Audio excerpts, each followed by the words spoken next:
Assalamualaikum warahmatullahi wabarakatuh. Assalamualaikum warahmatullahi wabarakatuh. Bismillah, alhamdulillah, salatu wassalamu ala rasulillah Muhammad ibn Abdullah, la hawla wa la quwwata illa billah, la nabiyya ba'dah. Amma ba'd. Yang kami hormati seluruh pemirsa dimanapun berada, khususnya sahabat-sahabat Ansor dimanapun berada, juga yang ada di sini Dimanapun. di sini di lokasi ini, di alam nyata dan alam gaib. Ini kesempatan ini luar biasa. Saya membersamai Gus Iga Kurniawan, juga beliau Ansor, pengurus Rijalul Ansor Kecamatan Melongo. Saya sekretaris saya. Itu harus jelas itu. Saya Oh, ya, sekretaris ya? Sekretaris Rijalul Masya Allah. Ansor Kecamatan Melongo. Beliau sekretaris Rijalul Ansor Kecamatan Melongo. Oh iya, itu beliau mengklarifikasi kejelasannya. Tadi saya secara umum pokoknya pengurus Rijalul Ansor gitu. Ini langsung santai, langsung cair gitu saja karena memang pematerinya ini luar biasa. Nah, Biasa di luar. biasa di luar. Beliau bernama Ustadz Iga Kurniawan Al-Hafidh, MSSY, Oh. SHI? Enggak. Enggak apa ya? Enggak, saya SH. SH saja ya. Ya, Iga Kurniawan SH MAG. AG. MAG. Magister Alam Gaib. Ini Masya Allah luar biasa. Al-Hafidh lagi, Masya Allah. Semoga keberkahan Al-Quran selalu melimpah Amin, untuk amin, beliaunya, ya Allah. Amin, amin. dan juga untuk kita-kita yang Amin. selalu dekat dengan teman-teman kita, rekan-rekan kita, ustadz-ustadz kita yang ahlul Quran. Amin Allahumma amin. Amin, amin.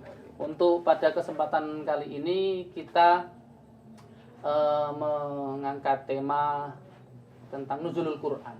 Nah, nuzulul Quran ini untuk di kalangan kita pasti sudah tidak asing lagi, Ustaz. Akan tetapi pemaknaannya, terus pengaplikasiannya, terus dan lain-lainnya, pemahaman tentang itu tentu pasti banyak yang belum tahu banyak lah, termasuk saya sendiri ya. Cukup sekedar nuzulul Quran, peringatan turunnya Al-Quran. Nah ini perlu kita kupas. Nuzulul Quran itu sendiri sebenarnya apa sih? Terus di situ terjadi suatu apa? Nuzulul Quran itu. Tolong dijelaskan nih. Kita simak bersama-sama. Ini para rawuh dimanapun berada, alam nyata dan alam gaib. Kita simak Gus kita, kiai muda kita yang sakti mandraguna ini. Monggo niki Gus. Oke, Assalamualaikum warahmatullahi wabarakatuh. Waalaikumsalam warahmatullahi wabarakatuh. Sahabat Rahmat Zainuri, sahabat kecil saya, kalau saya diakui ya. Pemirsa sekalian dan sahabat semuanya, nuzul Quran itu ya turunnya Al-Quran. Udah gitu aja. Itu aja ya. Jadi Apakah turunnya jatuh begitu? itu yang harus dibahas. Nah, itu. Makanya begini. Di Al-Quran itu Allah bilangnya kan inna anzalnahu fi lailatul qadar. Kami menurunkan Al-Quran di malam Lailatul Qadar ya, di bulan Ramadan pastinya. Makanya ini salah satu mengapa alasan Ramadan itu menjadi bulan yang sangat mulia, karena di situ diturunkan mukjizat Allah yang paling mulia, yaitu Al-Quran.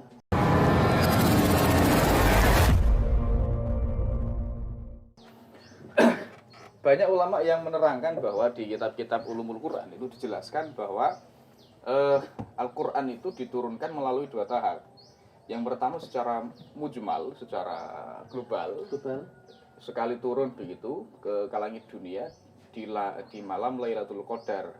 Jadi dawuhnya Allah, firman-Nya Allah di surat Al-Qadar itu inna anzalnahu fi lailatul qadar, itu menjelaskan bahwasanya bahwa turunnya Al-Quran itu secara global di malam Lailatul Qadar. Lalu kemudian diturunkan setelah berada di langit dunia di malam Lailatul Qadar itu, kemudian Allah melalui malaikat Jibril itu menurunkan ayat-ayat Al-Quran sesuai dengan peristiwa-peristiwa yang melatar belakanginya. Misalnya ketika kita bicara tentang ayat yang pertama kali turun, yakni surat Al-Alaq ayat 1 sampai 5 Sampai misalnya. 5. Di situ Iqra bismi rabbikal ladzi khalaq, khalaqal insana min 'alaq dan seterusnya itu tadi. Itu ada peristiwa bahwa Nabi Muhammad ketika itu berada di Wahira, terus kemudian ada malaikat yang datang, terus kemudian beliau kedinginan, menggigil, terus kemudian pulang, dibacakan surat ketika masih di gua itu dibacakan surat 1 sampai 5 tadi, Al-Alaq 1 sampai 5 oleh malaikat Jibril. Dia diminta membaca tapi nggak bisa baca.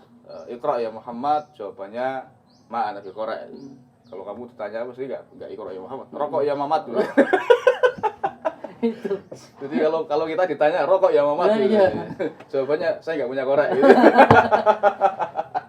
Tapi kalau Rasulullah enggak, Iqra ya Muhammad, jawabannya ma ana biqara. Saya enggak punya. Saya enggak bisa baca. Lalu kemudian dituntun oleh malaikat Jibril, Iqra bismi rabbikal ladzi khalaq, khalaqal insana min 'alaq. Iqra rabbukal akram alladzi 'allama bil qalam, 'allamal insana ma lam ya'lam.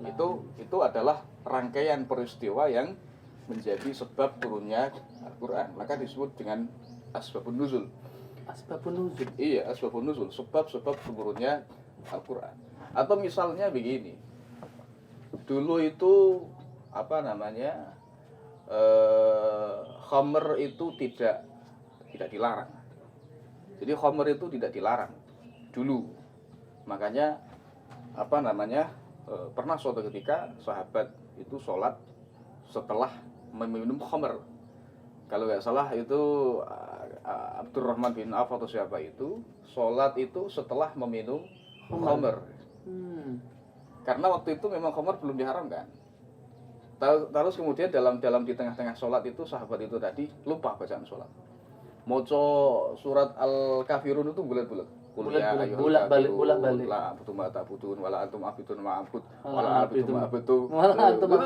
Selesai. Itu akhirnya kemudian turun ayat ya ayyuhalladzina amanu la taqrabus sholata wa antum sukara. Wahai orang-orang yang beriman, jangan kamu dekati sholat ketika dalam keadaan mabuk.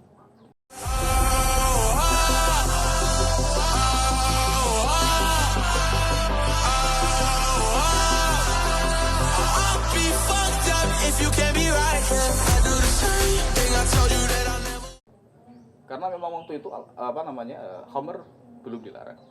Lalu kemudian pada puncaknya karena pelarangan ini secara bertahap ya, karena waktu itu zamannya masih jahiliyah dan terbiasa dengan khamr. Akhirnya kemudian pada puncaknya ya ayyuhalladzina innamal khamru wal maisiru dan seterusnya itu. Itu menjadi puncak diharamkannya khamr. Jadi setelah pertama Al-Qur'an itu turun di langit dunia pada malam Lailatul Qadar, disitulah kemudian setelah masa kenabian Muhammad itu Al-Qur'an turun sesuai dengan peristiwa-peristiwa yang melatar belakangi. Artinya ada konteks ya, ada sejarah, ada sebab-sebab ada tertentu. Terutama di masalah-masalah hukum ya, sahabat Mamat ya. Biasanya masalah hukum itu sesuai dengan konteksnya begitu kan. Akhirnya hukum ini muncul karena ayat ini turun. Atau biasanya ayat ini turun karena ada peristiwa ini. Betul. Begitu. Kira-kira begitu. Proses turunnya Al-Qur'an. Jadi ada dua tahap.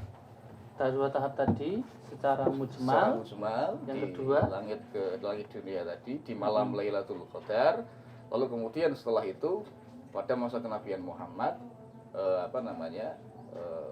Al-Qur'an itu diturunkan berdasarkan sebab-sebab tertentu atau peristiwa-peristiwa tertentu. Berarti itu turunnya kan tidak satu waktu atau seketika ya Ustaz ya? Tidak satu.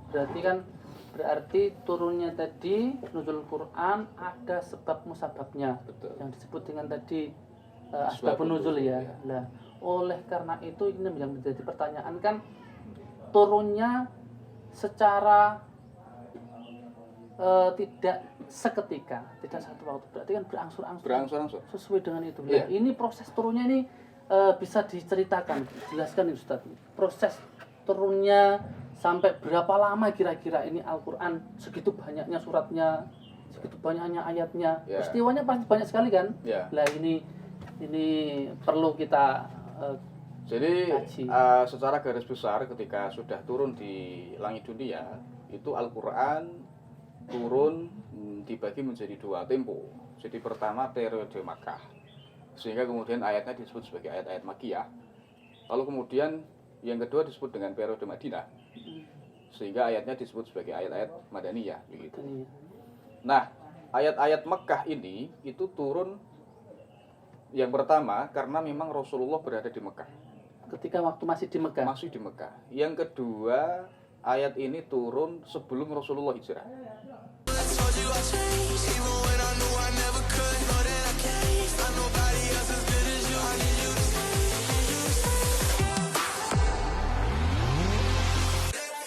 Entah itu kemudian Rasulullah berada di Mekah apa enggak? Atau baina Makkah wal Madinah. Atau misalnya Rasulullah di luar kota misalnya kan, jalan-jalan atau kemana, terus kemudian ayat turun. Tetapi peristiwa itu turunnya itu sebelum Rasulullah hijrah. Oh gitu. Itu disebut dengan ayat-ayat Madinah. Makkiyah. Oh Makkiyah ayat. Madinah. Nah, biasanya Makkiyah. ayat-ayat Makkiyah ini itu di dalam redaksinya ditulis atau berbunyi ya ayyuhan nas gitu. Oh itu ada ciri Cirinya. spesifik ya? Iya, ya ayyuhan nas. Kenapa kok ya ayyuhan nas? Karena waktu periode Mekah itu memang Islam belum tertata dengan kuat begitu, sehingga tidak ada hukum-hukum syariat yang banyak diterapkan. Betul. Makanya biasanya begini ya, ayyuhan nasu taqu rabbakum, wahai manusia takwalah kepada Allah. Jadi bedakan dengan ayat puasa, ya ayyuhalladzina amanu kutiba alaikumusiyam.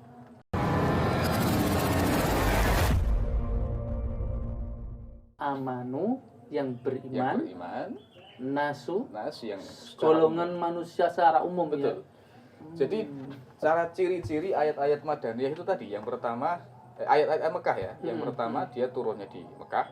Yang kedua dia turunnya sebelum hijrah. Betul. Kemudian secara redaksional dia biasanya berbunyi ya ayuhan nas. Karena memang belum ada khitab khusus kepada orang-orang yang beriman. Betul. Disebabkan karena Islam waktu itu belum mapan. Lalu kemudian muncul di periode Madinah setelah tahun ke-10 dari kenabian kalau nggak salah loh ya. Lalu kemudian turun ayat-ayat Al-Quran disebut dengan ayat-ayat Madaniyah. Karena waktu itu Rasulullah sudah hijrah, sudah berada di Madinah, dan kemudian kebanyakan redaksinya itu menggunakan ya ayyuhalladzina amanu. Sebagaimana ayat-ayat puasa misalnya, ya ayyuhalladzina amanu kutiba alaikumusiyam. Itu kemudian muncul kewajiban puasa. Kenapa kok muncul kewajiban-kewajiban? Karena waktu itu Islam sudah banyak dan sudah tertata, sudah lumayan mapan. Betul. Sehingga orang Islam sudah siap untuk menerima hukum-hukum dari Al-Quran. Itu prosesnya semacam itu. Dan memang kalau di total itu Al-Quran turun ya selama Rasulullah diutus menjadi nabi. Selama Rasulullah masih diutus menjadi nabi, bukan masih hidup, selama diutus menjadi nabi. Selama menjadi nabi. Mulai dari Rasulullah umur 40 tahun sampai Rasulullah wafat. Sampai Rasulullah wafat. Kira-kira 23 tahunan lah itu kurun ayat Al-Quran turun. Betul. Berarti Rasulullah menjadi nabi itu usia 40. Beliau wafat di usia 63. Berarti sekitar selama itu ya proses Al-Quran turun. Ya. Jadi lama sekali.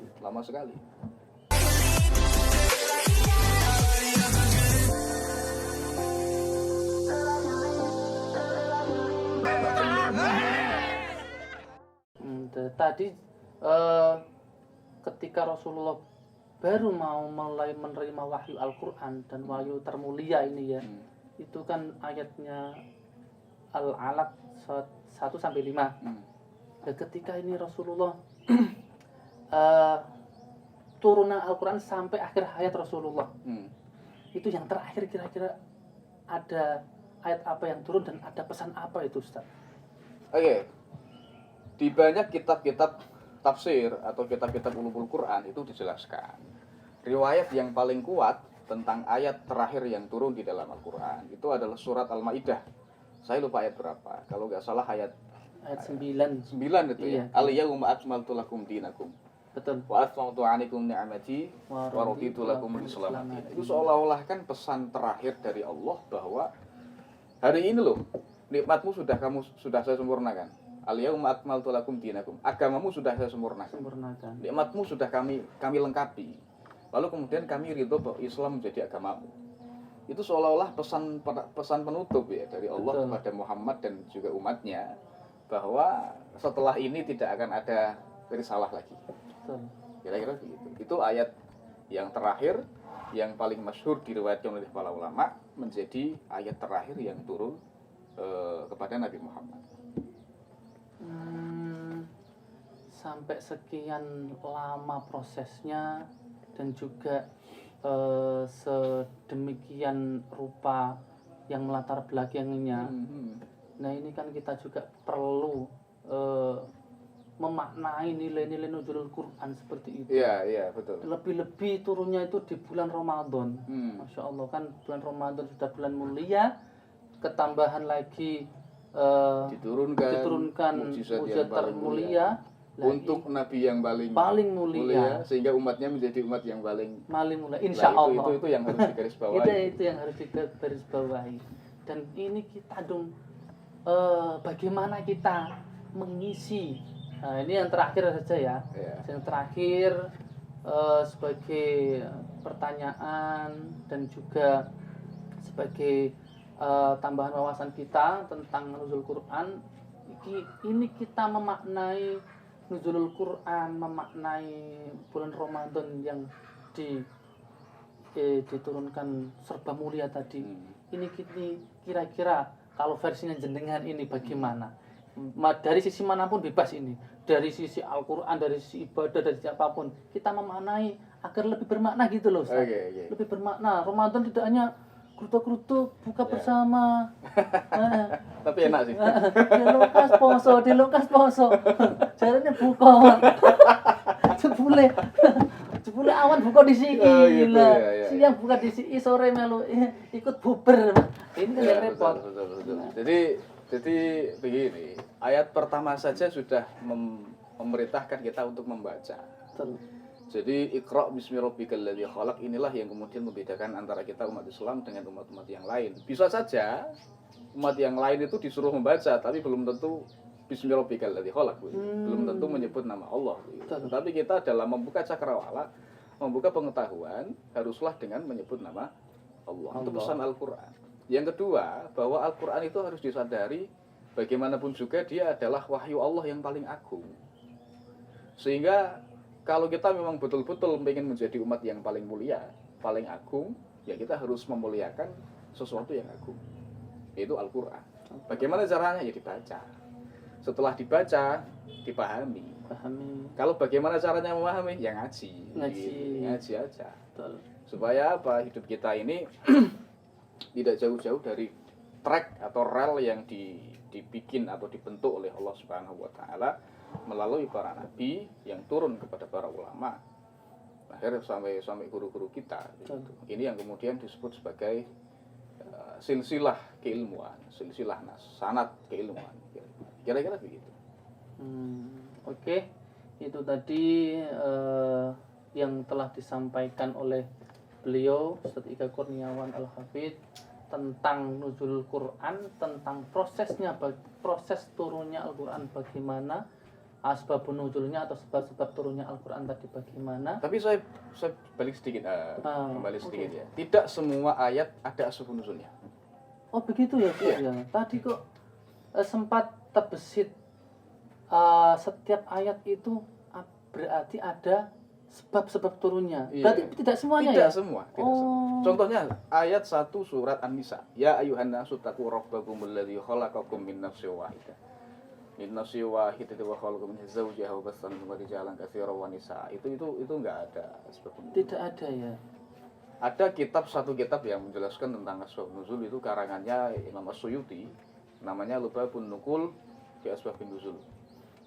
Itu kalau sampean lihat di kitab itu, karena masing-masing ayat itu ada asbab nuzulnya, di situ akan tampak bahwa akan ada ayat yang tidak dibahas.